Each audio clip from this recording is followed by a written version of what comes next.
Hello my dear student, welcome back to real teacher Bihar board. आपका स्वागत है आपके अपने यूट्यूब चैनल में।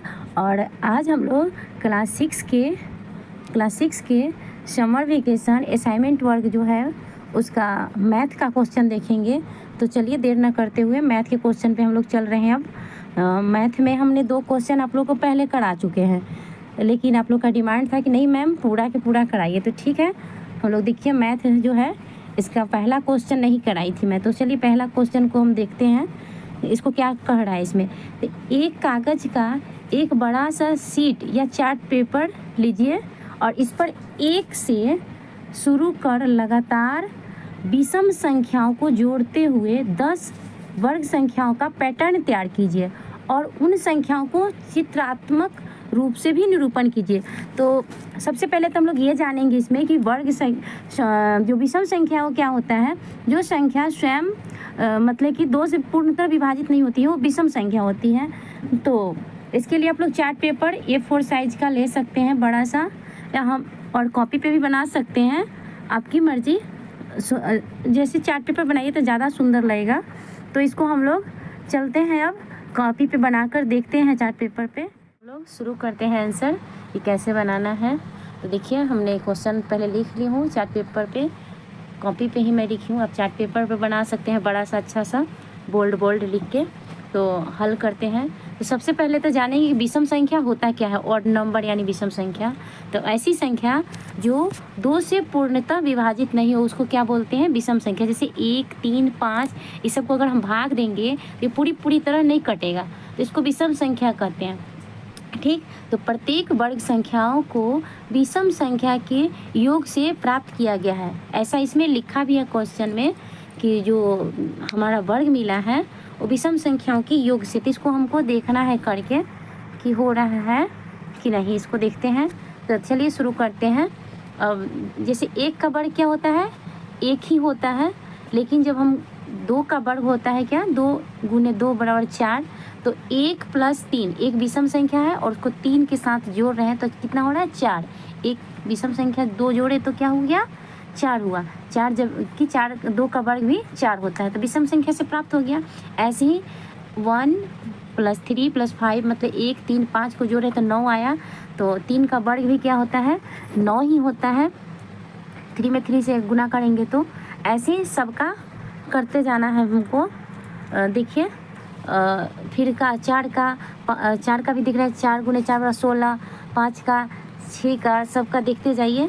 6 का वर्ग 36 है, जो कि विषम संख्या को एक बढ़ाते जा रहे हैं और जोड़ते जा रहे हैं एक क्रम में, तो उतना ही आ रहा है। अब 36 तक आ गए हैं 6 का, तो 7 का देखिए, तो फिर वहाँ 36 हुआ 11 तक, उसमें 13 जोड़ेंगे तो 49 हो जाएगा, जो 7 का वर्ग भी 49 ही होता है। वैसे ही फिर यहाँ 13 तक आए थे तो 15 एक और बड़ी एक संख्या विषम को जोड़ ले रहे हैं तो हो गया 64, और 8 का वर्ग भी 64। ऐसे ही हम 10 तक पूरा 100 तक का कर लेते हैं। विषम संख्या को जोड़ के आप देख लीजिए अच्छे से, आपका 100 आएगा और 10 का वर्ग भी 100 ही होता है।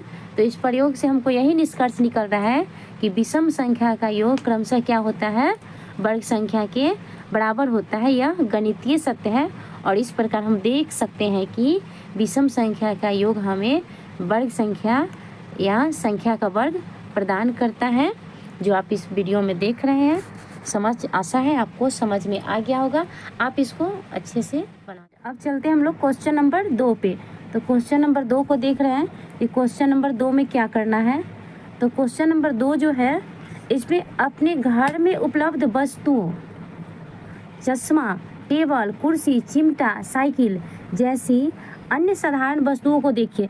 आप अपने घर में देख सकते हैं, चश्मा होता है ना जी ऐसा, और चश्मा है, साइकिल है, जो भी है उसको देखिए, ग्लास बना सकते हैं, उसको देखिए और उनकी भुजाओं और शीर्ष का अवलोकन करते हुए कि इसमें कितने भुजा हुए, कौन कौन से भुजा है इसमें और कौन कौन से शीर्ष है इसका, और उससे कोण का पहचान करना है।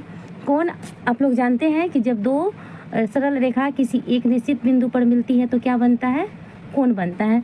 तो इससे आप लोग पहचान करेंगे।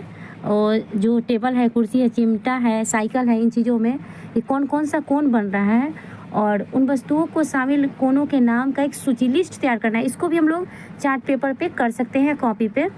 तो चलिए इसको भी करके देखा जाए ये कैसे। हेलो, अब देखिए आगे हम लोग 3 नंबर क्वेश्चन का आंसर देखेंगे। तीसरा नंबर क्वेश्चन में हम आप लोगों को बताए थे कि जो घरेलू चीज़ है, चश्मा, टेबल, कुर्सी, चिमटा, साइकिल, इन सब वस्तु को आपको ध्यान से देखना है। तो इन वस्तुओं को, चश्मा, टेबल, कुर्सी को देखते होंगे घर में आए दिन। तो जो हम देखिए इसको पहले से आप लोग ऐसी लिस्ट बना लीजिएगा एक कॉपी पे या चार्ट पेपर पे। वस्तु का एक तरफ नाम दे दीजिएगा और उसमें कौन सा कौन बनता है उसका एक लाइन बना लीजिएगा और एक लाइन में चित्र। तो पहला चित्र हम चश्मा का लिए है। चश्मा में देखिए ये 2 गोल गोल शीशा जो होता है बीच का, इसमें पूर्ण कोण बनेगा। मतलब पूछ रहा है कि उसमें कौन सा कोण बनेगा उस चित्र में। और इसका जो डंडी होता है चश्मा का वो एल शेप में होता है। तो ये एल शेप को समकोण कहते हैं, या 90 डिग्री के कोण को भी समकोण कहा जाता है। तो चश्मा में समकोण भी बनेगा और एक पूर्ण कोण यानी 360 डिग्री का भी कोण बनेगा। तो अब दूसरा है टेबल। टेबल में समकोण बनेगा क्योंकि टेबल का जो ऊपर से ऐसे आता है फिर भी एल शेप में आ रहा है, इधर से सीधा तो भी एल शेप में, यानी टेबल में सब कोण समकोण ही बनेगा। कुर्सी में भी सेम वही है, उसका जो चाहे पैर हो या ऐसे बैठने से सब में एल शेप बन रहा है, यानी कि भी एक समकोण ही है।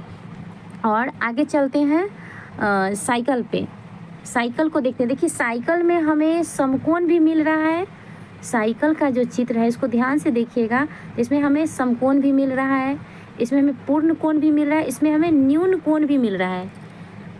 इसमें हमें और ध्यान से देखेंगे तो आपको और भी कई सारे कोण मिलेंगे।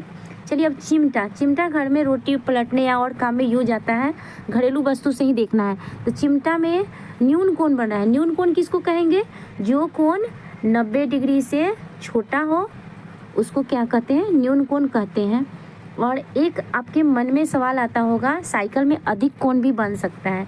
तो अधिक कोण किसको कहते हैं? जो 90 डिग्री से बड़ा हो और 180 डिग्री से छोटा हो उसको अधिक कोण कहते हैं। और ग्लास जो होता है, हम लोग डेली पानी पीने में यूज करते हैं घर के किसी भी काम में, तो ग्लास का जो नीचे पेंदी है उसमें या ऊपर भी पूर्ण कोण बन रहा है पूरे 360 डिग्री का। तो आशा है आप लोग को इसमें समझ आ गया होगा कि इसमें कौन कौन सा कोण है और आप लोग इसको अच्छे से कर लेंगे। ये एक नमूना था, इससे आप बेटर कर सकते हैं। लाइक, और अगर आपको अच्छा लग रहा है तो लाइक्स और सब्सक्राइब करेंगे, इससे मुझे मोटिवेशन होगा कि मैं आगे और आप लोग को बता पाऊँगी।